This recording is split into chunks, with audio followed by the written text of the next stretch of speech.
Donc, passons à la conférence Ouest. On va essayer de faire plus rapide, je commence à perdre ma voix. Non, allons-y.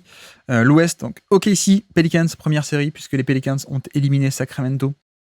Bon, le point évident, c'est la blessure de Zion, et je vais même dire, pour moi, c'est une énorme déception, parce que j'aurais pas été loin de prendre l'upset. Parce que les Pelicans sont à peu près tout ce que ne veulent pas le Thunder. Le Thunder, quelle est un peu la faiblesse du Thunder pour moi, c'est le spacing. Même s'ils ont un très bon pourcentage à 3 points, voilà, on en a parlé aussi déjà, si vous cherchez un peu l'extrait, si ça vous dit, on en a parlé, mais ils n'ont pas beaucoup de shooters à haut volume. Ils ont beaucoup de shooters qui sont efficaces cette saison, mais pas non plus, soit qui n'ont pas un gros historique, soit qui n'en prennent pas non plus des tonnes. C'est une équipe qui, dès qu'on bouge un peu le terrain, ça endigue complètement l'attaque de drive. Hein. OKC attaque beaucoup sur drive, SGA, Jalen Williams et autres. C'est une attaque de drive, donc quand il n'y a pas l'espace pour driver, c'est plus compliqué, on est d'accord. Et surtout, il n'y a pas non plus des tonnes de shooters, comme dit. Donc Milwaukee, pourtant Milwaukee, c'était pas non plus une équipe incroyable, hein, mais Milwaukee, il y a 2-3 semaines, a montré comment faire, à mon avis. Ils ont montré le pattern, le schéma à faire, c'est-à-dire on bouge l'espace, on abandonne des shooters, sans aucun problème, on abandonne des shooters, on vient en fait boucher l'espace. Et pourquoi est-ce que c'est le pire match-up possible, les Pelicans ? C'est que les Pelicans, c'est ça. Les Pelicans, c'est une des toutes meilleures défenses, une des plus agressives, vraiment, je veux dire, top 2, top 3 de NBA, sur ça, sur boucher l'espace. Et notamment, ce que eux ils font, c'est que comment est-ce qu'on arrive à survivre au fait que Valanciunas est sur le terrain défensivement. On demande à Valanciunas de monter haut sur le pick and roll pour créer un 2 contre 1 sur le ballon et pour forcer la balle à aller ailleurs. Et derrière, on a toujours, depuis le côté fort au côté faible, quelqu'un dans la raquette. Toujours. Regardez les positions défensives des Pelicans cette année. Vous allez voir un défenseur qui vient depuis ce côté faible ou côté fort qui est dans la raquette. Toujours. C'est même, en fait, les Pelicans ne sont pas une équipe à rotation, ils sont une équipe à pré-rotation. Ils font des pré-rotations en avance, en amont de l'action. C'est pas, on attend qu'il y ait la passe qui est faite pour l'intérieur qui roule et on vient aider en deuxième rideau. Non. On vient aider d'abord, on fait une pré-rotation et donc, à partir de là, le passeur voit que non, c'est bloqué dans la raquette, donc je vais ressortir à 3 points dans le corner opposé. Voilà, c'est un peu ça l'idée. Et les Pelicans sont fabuleux là-dessus. Ils sont fabuleux pour faire ces schémas-là très agressifs de base, plus pour terminer ces schémas. Parce qu'ils ont une escouade de déliés défensifs et déliés qui sont fabuleux sur les close-out, sur la défense dans l'espace.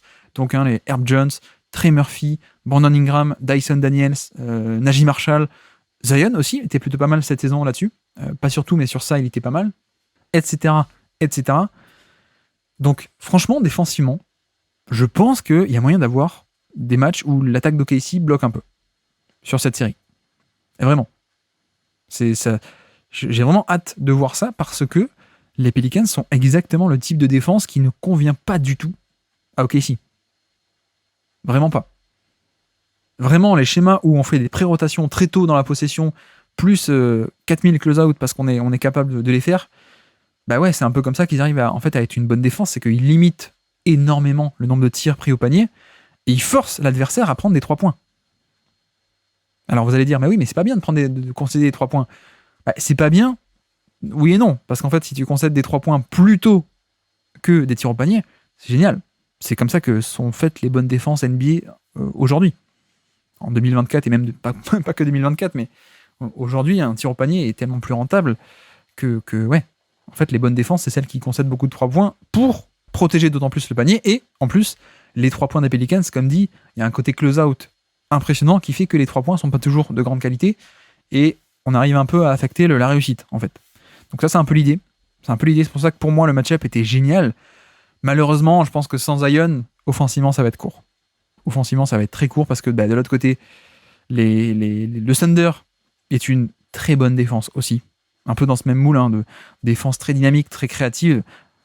Donc là-dessus, ouais, je pense que l'absence de Zion va être trop grande en fait.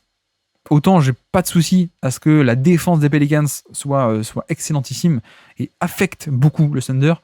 Autant sans Zion, j'arrive pas à voir le peps. Où est-ce que ça va venir ? Où est-ce que la création va venir ? Ingram, c'est sympathique pour certaines lectures, pour un peu de pull-up, etc. Mais il n'y a pas ce côté tranchant, il n'y a pas ce côté casseur de défense incroyable qui crée le chaos, qui Voilà, il n'y a pas ça. Sans Zion, il n'y a pas ça. Ce qui est normal, hein, quand il n'y a pas ton franchise player, quand il n'y a pas ton go-to guy, ben non, t'es moins fort en attaque, évidemment. Et vraiment, c'est dommage parce que je crois que j'étais pas loin de prendre l'upset s'il y avait eu Zion. Mais, ben voilà, il est absent pour 2 semaines. Donc voilà, je pense que je vais prendre OKC à, allez, 70-30, on va dire. 70-30 avec la blessure. Sinon, je crois que j'aurais pris les Pelicans à 45. Mais voilà. Merci d'avoir écouté cet extrait. S'il vous a plu, l'émission complète est disponible en description et on se donne rendez-vous sur le feed principal du Basket Lab pour l'intégralité des podcasts. À bientôt.